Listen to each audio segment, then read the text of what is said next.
cop sits in a fancy restaurant, enjoying his meal, until he notices a black woman sitting a few tables away. He smirks, makes a rude comment loud enough for everyone to hear. He thinks he's being clever. He thinks he's untouchable. But minutes later, his face turns pale. His hands shake. And what happens next? It leaves him frozen in place. What he said will shock you. But what happens next? Even worse for him.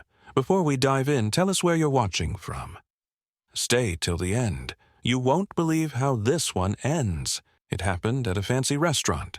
The kind of place where the food costs more than a normal person's paycheck. Soft music played, candles flickered, and the waiters walked around in crisp suits. At one table sat Officer Mark Davidson, middle-aged, loud and full of himself. He leaned back in his chair, laughing with his colleagues. He spoke just a little too loudly. He wanted everyone to hear him. A few tables away sat Dr. Olivia Bennett, calm, elegant, a woman who carried herself with quiet confidence. She wasn't here to impress anyone. She just wanted to enjoy her meal. But Mark noticed her, and he didn't like what he saw. He smirked and muttered under his breath, "Didn't know this place had a diversity program." His colleagues chuckled, but one of them shifted uncomfortably. "Mark, don't start." Mark just laughed. "What? I'm just saying, you don't usually see people like her in a place like this." Olivia heard every word. She didn't react, not because she didn't care, but because this wasn't new. She had spent her whole life dealing with men like Mark. But that didn't stop him. He leaned back and shook his head. "Bet she's just here for the pictures. Gotta show off her Instagram, right?" The waiter near Olivia's table froze for a second. Other diners exchanged glances. People were starting to notice. But Olivia? She just took another sip of her wine. She didn't need to respond. Because in just a few minutes, Mark was about to embarrass himself in front of everyone. Mark Davidson leaned back in his chair, smirking as he watched Olivia from across the restaurant. He had already made a few snide remarks under his breath, but now he was feeling bold. "She probably got lucky with some scholarship," he muttered, loud enough for his colleagues to hear. "Or maybe she's with some rich guy who actually belongs here." One of his colleagues, Eric, shifted uncomfortably. "Mark, let it go, man. You don't even know her." Mark laughed. "I don't need to. I know the type." He took a sip of his drink and leaned in. "Bet she's here for the pictures. Gotta show off her Instagram, right?" Across the room, Olivia set her fork down. She had been silent the entire time, ignoring him. But now, she glanced up and locked eyes with him. Her expression didn't change. No anger, no surprise, just calm, measured control. "Something funny, officer?" she asked, her voice smooth and steady. Mark raised an eyebrow, a smug grin spreading across his face. "Oh, so you do talk," he said. "Didn't think you'd want to draw attention to yourself." Olivia tilted her head slightly. "And why is that?" Mark shrugged, still smirking. "Because you don't exactly fit in here, sweetheart. Just being honest." His table chuckled, but the laughter was weaker this time. The atmosphere had shifted. A few diners at nearby tables exchanged glances. The waiter, who had been standing near Olivia's table, suddenly looked uncomfortable. Olivia gave a small smile, unimpressed. "Honest?" she repeated. "That's an interesting word choice." Mark leaned forward, resting his elbows on the table. "Hey, I'm just saying what everyone's thinking." She nodded, taking a slow sip of her wine. "That's funny. I was thinking something completely different." Mark's smirk widened. "Oh, yeah? And what's that?" Olivia placed her napkin on the table and folded her hands. "I was just wondering how long it'll take before you realize the mistake you just made." Mark's smirk faltered slightly. There was something in her tone. Calm, confident, unshaken. It made him uncomfortable, though he wasn't sure why. "What's that supposed to mean?" he asked. Olivia didn't answer. Instead, she turned her gaze toward the restaurant entrance. At that moment, a well-dressed man in a suit walked in. He scanned the room briefly before his eyes landed on Olivia. Without hesitation, he made his way directly to her table. Mark's smirk vanished completely. His eyes flickered between Olivia and the approaching man, trying to make sense of it. The man arrived at Olivia's table and smiled warmly. "Sorry, I'm late, Olivia." Mark stiffened. "Olivia?" First name basis. He hadn't expected that. Olivia smiled back. "No worries, you're right on time." The man pulled out a chair and sat beside her. Immediately, the energy in the restaurant changed. The waiter, who had previously been hesitant, now straightened his posture and quickly approached the table. Other guests who had been watching the interaction suddenly seemed more aware of what was happening. Mark exchanged glances with his colleagues. Something was off. He cleared his throat, trying to keep his voice casual. "So, who's your friend?" The man turned his gaze toward Mark, his expression unreadable. "I don't believe we've met," he said, his voice steady. Mark straightened in his seat, suddenly feeling the need to sound more polite. "Officer Mark Davidson. And you are?" The man's lips curved slightly, but he didn't answer immediately. Instead, he turned to Olivia. "Did I miss something?" Olivia placed her hands on the table, still perfectly composed. "Not much, just a bit of ignorance on display." Mark's face flushed red. His confidence wavered. His colleagues suddenly found their plates very interesting, pretending they weren't involved. Before Mark could think of a response, the restaurant manager appeared, looking nervous. He walked straight to Olivia's table, his posture stiff and formal. "Dr. Bennett, my deepest apologies. We had no idea you were dining with us tonight." Silence. "Doctor?" Mark blinked, the words not making sense at first. His mind scrambled to process what he had just heard. The manager then turned to the suited man and added, "And, Senator, welcome. If there's anything you need, just let us know." Mark felt his stomach drop. His grip tightened on his drink. "Senator?" The man sitting next to Olivia wasn't just someone wealthy. He was a U.S. Senator, and Olivia was Dr. Olivia Bennett. Not a social climber, not an Instagram influencer. One of the most respected civil rights attorneys in the country. Mark's throat felt tight. His hands suddenly felt clammy. The restaurant was completely silent now. Every nearby table had stopped pretending not to listen. People were watching, whispering. Mark could feel the eyes on him. His face burned with humiliation.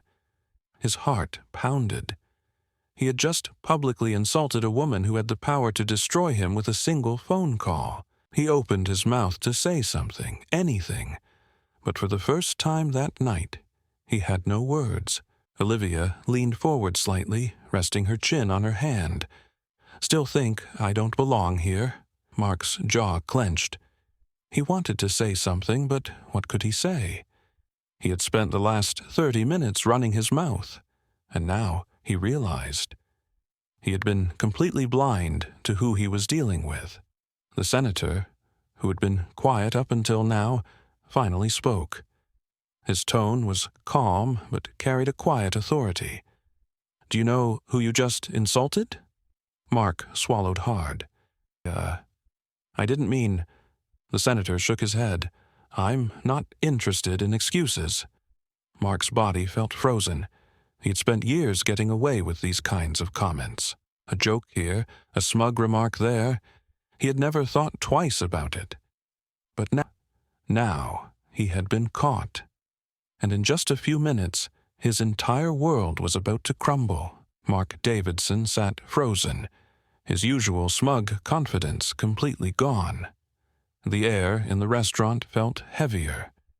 The weight of his mistake pressed down on him as he replayed everything he had said. He had spent the night mocking Olivia, assuming she didn't belong here. But now, he was the one who didn't belong. The senator leaned forward slightly, his expression unreadable. "Do you have any idea who you just insulted?" Mark tried to swallow, but his throat was dry. His palms felt sweaty. "Look." The senator didn't let him finish. "Dr. Olivia Bennett isn't just another woman having dinner. She's one of the most respected civil rights attorneys in the country. She's argued cases that have changed lives. She's stood against corruption. And tonight, you decided to humiliate her for your own entertainment." Mark's stomach twisted. He had heard that name before. But in his arrogance, he hadn't connected the dots. "I didn't mean anything by it," Mark muttered. "It was just a joke." Olivia finally spoke, her voice calm but firm. "A joke? You think this was funny?" Mark looked at her, hoping for even a little sympathy, but her expression didn't soften. "It wasn't personal," he said quickly. "I didn't even know who you were." "That's the problem," Olivia said, leaning forward slightly. "You didn't know, but that didn't stop you from assuming, did it? You assumed I didn't belong here. You assumed I was beneath you. And now, you want to backtrack because you realize who I am." Mark clenched his jaw, feeling the weight of every eye in the restaurant on him. His own colleagues sat in silence, watching, unwilling to come to his defense. The senator sighed, shaking his head. "Officer, let me ask you something. If you had recognized Olivia's name when you first saw her, would you have treated her differently?" Mark's mouth opened, but no words came out. He knew the truth. Everyone in that room knew the truth. "Of course you would have," Olivia said, "because this isn't about respect. It's about power. You don't treat everyone with dignity. You treat people based on what you think they're worth." Mark's face burned. "That's not true," he snapped. Olivia raised an eyebrow. "Really? Then tell me, when was the last time you made a joke like that about a white man in a suit?" Mark had no response. The senator leaned back in his chair. "This is what's wrong with people like you. You don't even realize the harm you cause. You walk around with your badge, thinking it gives you the right to judge people before you even know them." Mark's heart pounded. He felt like he was drowning. He needed to get out of there, but he also knew this conversation wasn't over. "I messed up," he admitted. His voice was quieter now. He barely believed his own words. Olivia studied him for a moment. "Are you sorry because you actually understand what you did? Or are you just sorry because you got caught?" Mark's stomach turned. He wasn't even sure of the answer himself. The restaurant manager, who had been standing nearby, stepped forward nervously. "Dr. Bennett, Senator, would you like us to escort him out?" Olivia shook her head. "That won't be necessary." She turned back to Mark, giving him one last look. "But you should probably leave before you embarrass yourself any further." Mark hesitated. Every instinct told him to push back, to defend himself, to find some way out of this. But deep down, he knew there was no saving face here. He had been exposed. Slowly, he pushed back his chair and stood. The room was silent. His colleagues didn't speak. The diners around him watched, some shaking their heads, others recording. And as he walked away, he knew this wasn't the end. This moment would follow him. And for the first time, he wondered if he truly deserved it. Mark Davidson walked out of that restaurant, his face burning, his chest tight. He had spent the entire evening feeling like he was in control, like he could say whatever he wanted without consequences. But now he realized he had been wrong. The moment he stepped outside, his phone buzzed. A message. Then another. He frowned, pulled it out, and saw a flood of notifications. His name was already on social media. His words, his smug laughter, the way he mocked Olivia, It had all been caught on camera. He clicked on one of the videos. The caption hit him like a punch to the gut. Racist cop insults civil rights attorney. Watch what happens next. His hands shook as he scrolled through the comments. This guy's a cop? No wonder people don't trust the system. Imagine how he treats people on the streets if this is how he acts in public. Karma just handed him what he deserved. Mark's stomach twisted. His entire career could be over. He rushed to his car, his mind spinning. He had to fix this. He had to explain. It was just a misunderstanding, right? He could clear this up. But deep down, a voice whispered, "Could you? Could he really talk his way out of this?" Or was this the moment where he had to finally face the truth? Because for the first time, he wasn't the one with power. And he hated it. By the time he got home, the damage was worse. His name was trending. His department had already released a statement. "We do not tolerate discriminatory behavior among our officers. The matter is under review." He dropped his phone onto the table and gripped his head. This was bad. A few hours later, his phone rang. He grabbed it, hoping it was someone who could help. It wasn't. It was his captain. "Mark," the voice on the other end was cold. "We need you at the station, now." Mark exhaled slowly. He didn't ask why. He already knew. When he arrived, the captain didn't waste time. "Sit." Mark sat. The captain slid a folder across the desk. "You know what's in here?" Mark didn't answer. He didn't need to. The captain leaned back. "You embarrassed this department. You embarrassed yourself. And worst of all, you proved exactly what people already think about cops like you." Mark clenched his jaw.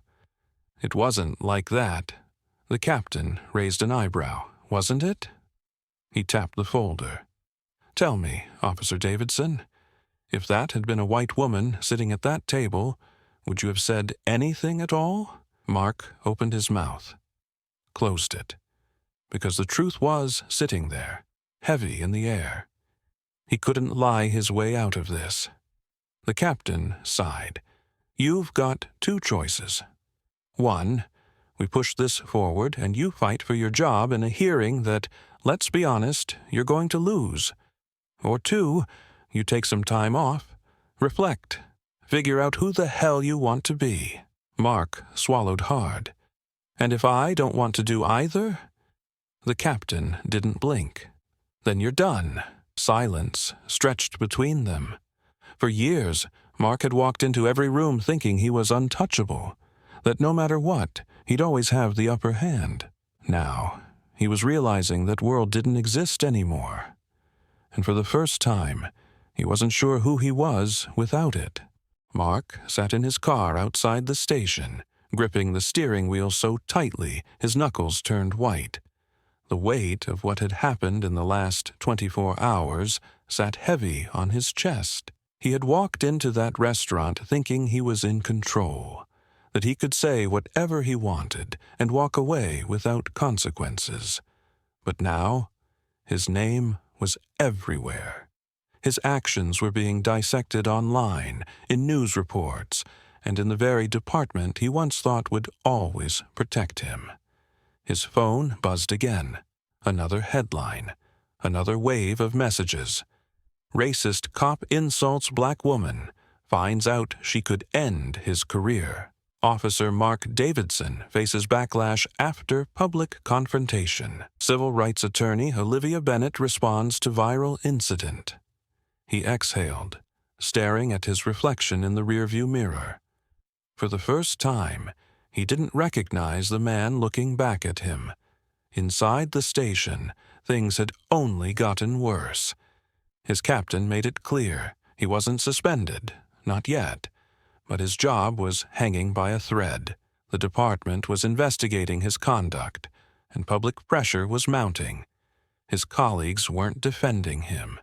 They weren't patting him on the back or laughing like they usually did when he cracked one of his jokes. Instead, they avoided eye contact, some of them shaking their heads, others whispering behind his back. The shift had already begun. He wasn't the guy people respected anymore. He was the guy they didn't want to be seen with. Mark could feel the walls closing in. This wasn't just about one bad night. This was about every offhand comment, every assumption he had ever made about people who didn't look like him, every moment where he thought respect was something only certain people deserved. And now he was finally on the other side. For years, he had believed that people like Olivia were just overreacting, that people played the race card too often, that social media blew things out of proportion. But now he was the one under the spotlight. Now he understood that once the world sees you a certain way, there's no taking it back. But the real question was, did he even deserve to take it back? The next morning, he didn't show up at work. Instead, he found himself sitting outside an office building he never imagined walking into. Bennett and Associates, civil rights law firm. His palms were sweaty. His chest was tight. This was stupid, wasn't it? What was he even doing here? Still, he got out of the car and walked in. The receptionist glanced up and immediately recognized him. Her expression gave nothing away, but he could feel the tension in the air. Everyone in this building knew who he was. They had all seen the video. She picked up the phone, murmured something, then nodded toward the hallway. "She'll see you now." Mark's stomach turned as he walked toward Olivia's office. He didn't know what he expected. Maybe that she'd refuse to talk to him. Maybe she'd laugh in his face. But when he stepped inside, she was just sitting there, calm as ever. She had been waiting for him. "I'm not here to argue," Mark said quickly. "I need to understand." Olivia leaned back slightly, studying him. "Understand what?" Mark hesitated, then let out a slow breath. "How people like me end up this way." She didn't blink. "People like you?" Mark rubbed his temples. "I didn't think I was racist. I still don't think I am. But after last night, after everything that's happened, I don't know anymore." Olivia nodded slowly, her expression unreadable. Then she gestured toward the chair across from her. "Sit." He did. For the next hour, Olivia spoke. She didn't yell. She didn't mock him. She didn't talk down to him. She just laid out the facts. She told him about the history he had never been forced to learn, about the patterns of discrimination in law enforcement, not just in the big cases that made headlines, but in the small, everyday interactions, the ones that added up over time. She told him about people like her father, a decorated war veteran who was still treated like a second-class citizen when he came home, about the times she had been followed in stores, questioned at events, treated as if she didn't belong. And as Mark sat there listening, he felt something he hadn't felt before. Shame. Not because he had been caught, not because his job was on the line, but because for the first time he saw himself through someone else's eyes. By the time Olivia finished, Mark's head was spinning. He had always thought of racism as something big, something obvious. Slurs, violence, people in white hoods. But now he saw it was something else, too. It was the way he had looked at Olivia that night, the way he assumed things about her before she even spoke. It was in the way he had laughed when he thought she was beneath him, and panicked when he realized she wasn't. It was in the way he had lived his life never having to think about any of this. He cleared his throat, staring at the desk. "I don't know how to fix this." Olivia tilted her head. "Do you want to?" Mark frowned, looking up. "What do you mean? Do you want to fix yourself, or do you just want to fix your reputation?" Mark opened his mouth, but no words came out, because he wasn't sure. Olivia exhaled and reached for a folder on her desk. She slid it across to him. You have two choices. You can keep making excuses, go back to your life, and wait for the next scandal to take the heat off of you. Or you can do something different. Mark looked down at the folder. Inside were names, programs, books, and training sessions. Resources meant to help people like him understand why this wasn't just about one night at a restaurant. He swallowed hard. This isn't going to change people's opinions of me. No, Olivia said simply, but maybe it'll change you. Mark nodded slowly. He had spent his whole life thinking he had all the answers, that he was on the right side of things. But now, he realized he had spent his whole life not asking the right questions. He stood up, gripping the folder tightly. He didn't know what came next. He didn't know if he could truly change. But for the first time, he knew he had to try. Mark walked out of Olivia's office, the folder still clutched in his hand. For the first time in his life, he didn't have an answer. He'd spent years thinking he understood the world, but now he wasn't so sure anymore. This wasn't just about losing his job. It wasn't just about one bad night. It was about who he had been this entire time. The truth, he had a choice to make. He could ignore everything, walk away, pretend none of this mattered. Or he could face it, learn, change. But real change wouldn't come easy. It wouldn't come with one conversation, one apology, one good deed. It would take work, and maybe, for the first time, he was ready to do that work. But here's the real question. Do you think that people like Mark deserve a second chance? Can someone truly change? Or do actions like his define a person forever? Drop your thoughts in the comments. And if this story made you think, hit that like button, share it, and subscribe for more powerful stories that matter. Because conversations like this, they need to happen. Thanks for watching, and I'll see you in the next one.